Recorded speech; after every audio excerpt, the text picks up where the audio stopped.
Moving on to the very latest in the new Republican House majority drama. So there were some questions yesterday over whether the quote unquote moderates in the Republican caucus might balk over some of the concessions that were given up to the Freedom Caucus members who were sort of, holding McCarthy's speakership hostage in order to obtain some things that they wanted, and frankly doing it very effectively. But ultimately, the conclusion was very undramatic. Let's go ahead and put this up on the screen from the New York Times. That rules package was passed amid concerns about McCarthy's concessions. So that happened yesterday. And, that we've already been over yesterday. We went over in detail what some of this was. I mean, some of it really has to do with power, with individual caucus members and individual House members having more power in terms of the legislating process. I think, those shifts towards the way the speakership was back in, historically weakening the speakership. I think those are all potentially good. The parts I have an issue with is obviously their goals in terms of making these changes, which they've made it clear. And they also extracted concessions from McCarthy that they would essentially use the debt ceiling to, force spending cuts back to Tea Party era type tactics, using government shutdowns over budget fights to also try to force spending cuts. But, it was interesting because back in the Tea Party era, all of the talk was really about social welfare spending and defense cuts. They didn't really want to go there. They were reluctant to ultimately cut the defense budget, even though once they made a deal and you had sequestration, there were some defense budget cuts, but they were really more focused on the social welfare spending. So it was like, oh, well, interesting that they're actually floating defense budget cuts now. And the other piece as a lefty that I found interesting, and you find interesting as well, and I think a lot of people in a bipartisan fashion found, relevant and important, is a potential church-style commission where you would investigate deep state abuses, the surveillance state, and what they describe as the weaponization of the government against the people. Well, those two potential changes and concessions have found an unlikely ally in squad member Ilhan Omar. Let's take a listen. The obviously cuts to the Pentagon budget is pretty exciting for folks like me who are putting up amendments to do so. I also think the church-style committee that they are thinking about to look into if there has been any violations of First Amendment rights of Americans by the FBI and others also interests me. So we'll see what ends up happening and if Republicans are able to actually be able to get anything done. So noteworthy that she's saying that on MSNBC. I'm sure it's not a message they're really hearing from anyone else. What? And I give her a lot of credit for she's willing to stake out some of these like consistent principled positions on things like censorship and on these issues as well. Unfortunately, I wouldn't be so confident that this whole defense cut piece is actually going to come to fruition. Because while I do think you have a few people in the Republican caucus who would genuinely like to see the defense budget cut, immediately you had a number of members from the caucus in prominent positions running out to say, no, no, no, the Republican Party will never, ever cut the military's budget. Let's take a listen to a few of them making that case. And the argument is this would affect defense spending, which I'm here to tell you guys, Republicans will not impact defense spending aside from efficiencies and waste. It's the domestic spending that we're going to go after. Congressman Mike Waltz, a Republican from the great state of Florida and a decorated combat veteran, joins me now. Congressman, should military spending cuts be on the table and put on the table by a Republican? Well, look, I agree with Jim Jordan that we are going to carve out woke policies out of the military. We are going to look at the out-of-whack ratio of generals. I invite him to come on the Armed Services Committee and work with us on that. But Stu, and by the way, I'm all for a balanced budget. We've got to get spending under control, but we are not going to do it on the backs of our troops and our military. So this is, we can work on prioritizing defense spending, but that's really nibbling around the margins. Okay. If we really want to talk about the debt and spending, it's the entitlements program. That's 70% of our entire budget. As you know, if we don't raise the debt ceiling, all we've got to do, now this is tough and this is difficult, and again, it takes courage, but what we've got to do is cut discretionary spending. So you can see they're clearly they're on a bit of a different page. Happy to talk about the woke policies in the military, but you know, the second guy whose name I'm forgetting right now, who's like, no, if we're going to balance the budget, it's going to be quote unquote entitlements. That's Social Security and Medicare. He's actually the one that is being, I think, the most honest and straightforward there, that they have no interest in really cutting the military budget. What they're aimed at is social spending. That was Congressman Mike Waltz. All three of those people were some of the holdouts. Part of the reason why we went ahead and highlighted them, because they were the folks who might have been amenable to defense cuts. I will say, I did appreciate his general's comment, because he's actually totally correct about bloat within the bureaucracy. Yeah, I buy that. That's where it just all comes down to the question of like what, how, and the other problem is like, okay, with entitlements, like do you really have the votes to actually force entitlements cuts on Medicare and Social Security? I don't even think that exists, even within the Republican Party. I mean, consider also that much of these are not even discretionary spending.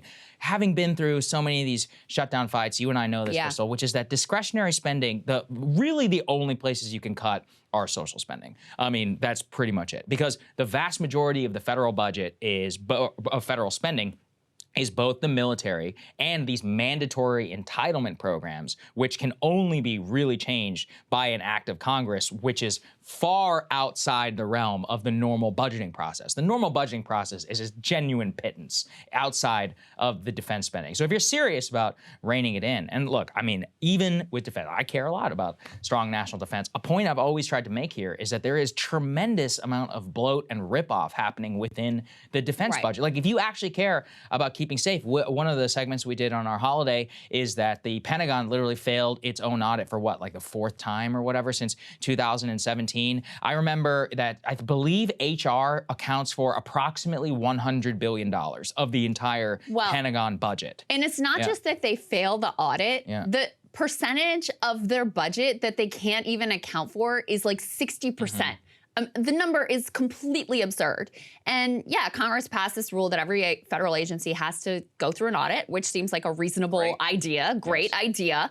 And they all seem to pass it except the Pentagon, which has literally never once passed the audit. And then all that this law ultimately created was a whole other bureaucracy to perform the audit that they can never actually pull up. Which costs us even more money. Additional like $100 million spent on an audit that they never pass and never seem to care to like clean it up to be able to.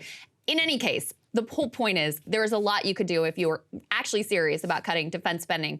But the fact that you have so many who were in the holdouts, who were in the negotiations, who were the ones demanding concessions, saying, no, no, no, no, no, no, no.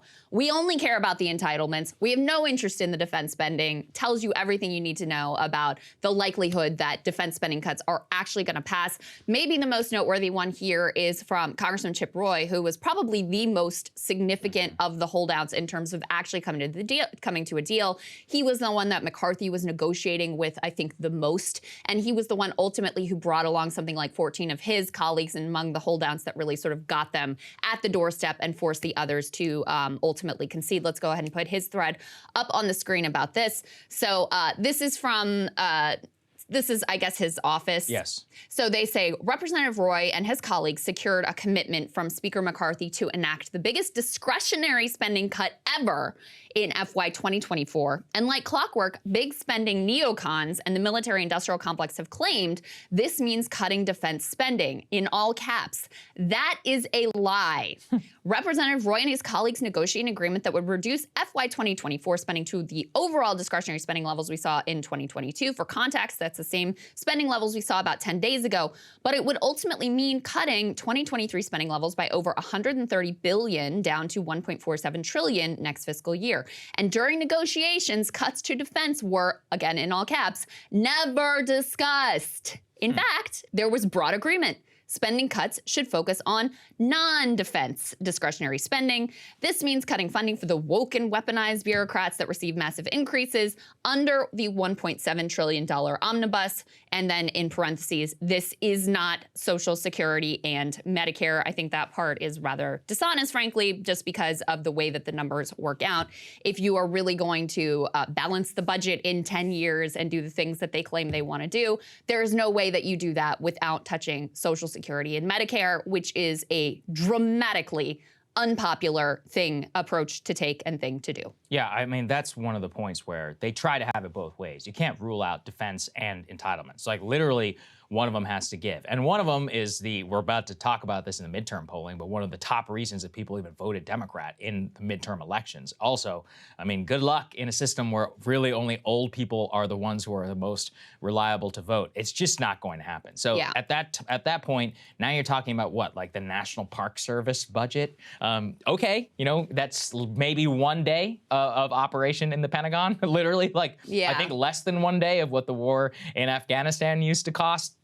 The math doesn't work. I mean, on all of this, I just think it's incredibly likely, Krystal, that we go back to sequestration. I don't see another way. For people who don't understand what that is, it's basically automatic triggers and cuts in the budgets across the board without being able to reach some sort of agreement. So instead of saying, well, we're going to carve out on X, Y side, given the fact that the Democrats do hold the Senate, they're not going to agree, even with some of the budgetary priorities of the House of Representatives. It's almost the exact same scenario of what happened back in 2011 at the beginning of sequestration. So I just think that's almost certainly going to come back, because that will trigger spending cuts, victories for the Freedom Caucus. And it also just gives at least a, quote, fair blueprint for the type of spending cuts for the Democrats in the Senate. The other alternative is we should have a straight up government shutdown. But, you know, we had that last time around in the Boehner era, and that's ultimately what led to sequestration. So yeah. I see all roads just seemingly lead right back there. The first fight is going to be over lifting the debt ceiling. And you guys probably know this, but I mean, the debt ceiling is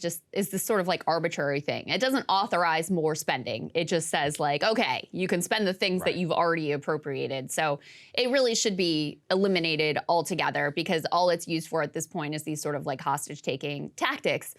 The expectation is that the debt ceiling will need to be lifted in August. Now, the first thing I want to say about this is that Democrats, when they had control of the House and the Senate in the White House, probably should have done something about the debt ceiling. They just didn't bother to do it. Right. You know, you could wager a lot of different guesses as to why that is. Incompetence, laziness, those are always decent guesses. Another one could be that actually they kind of like these fights, because they make Republicans, you know, expose themselves as being ridiculous and irresponsible and hostage-taking and having all of these priorities that are like radically out of step with the American people. And so, you know, that would be my guess as to why Democrats didn't ultimately deal with this, because they kind of like the prospect of, you know, watching Republicans hold the nation hostage over whatever things that they want to ultimately cut here. Another alternative that many people have advocated for is to hashtag mint the coin, where it's kind of a budgetary gimmick, but ultimately I think it would work, where you just mint this $1 trillion coin, you like transfer it over across the government balance sheets, and then you're able to continue spending. And that would diffuse this debt ceiling crisis and basically diffuse all debt ceiling crises in the future, because you know that they could just ultimately do that. So that is ultimately that is also one possibility of how this could all go down. And in some ways, the ball will be in the Democrats' court, because the whole reason you ended up with sequestration is because Obama was really very open to this balance the budget deficit hawk talk. He tried to strike the grand bargain that would have actually put Social Security and Medicare cuts on the table. So that's the other question is, right now, it feels like, oh, I can't imagine the Democrats going along with this. But Joe Biden was part of that Obama administration. Joe Biden was a long time sort of like deficit hawk type of a guy. He said many times throughout his career that he wanted to cut Social Security. So, you know, I'm not 100% confident that ultimately some segment of Democrats won't cave to some of these demands. So we will see. The last piece that I just want to mention here, because we've covered obviously like the abuses of stock trading in the House and the Senate. Unusual Whale's done a great job covering that, exposing that. He had a new report just recently showing how even in a terrible market, these people were all able to beat the market. I guess they're just trading geniuses, who knows? Well, one of the offices the Congressional Ethics Office, which has gone after members previously for violations of the Stock Act, which requires disclosure, the new rules package also guts that office. And this office, I think, is pretty widely respected. They've gone after Republican members. There's an ethics complaint on AOC that they're evaluating right now. And the new rules would effectively gut the sort of staffing and, my understanding, the budget and ability of this office to really function. So it will make it a lot harder for members who violate the Stock Act or whoever other congressional ethics violations, like Mr. Santos Like potentially. George Santos. As one example, it will make it more difficult for them to ultimately hold them to account. So I think that's a big loss here as well. That's a shame. Hey guys, ready or not, 2024 is fully upon us now, and Saagar and I have been brainstorming ways that we can really up our game for this critical election. Yeah, we rely on our premium subs to expand our coverage, to add staff, to upgrade the studio. We just want to give you the best independent coverage of this election, which is possible. So if you can help us out, become a premium subscriber today, breakingpoints.com, or the link is down here in the description video. It really means the world to us, and if you like what we're all about, this is the best possible way to keep us 100% independent, working only for you.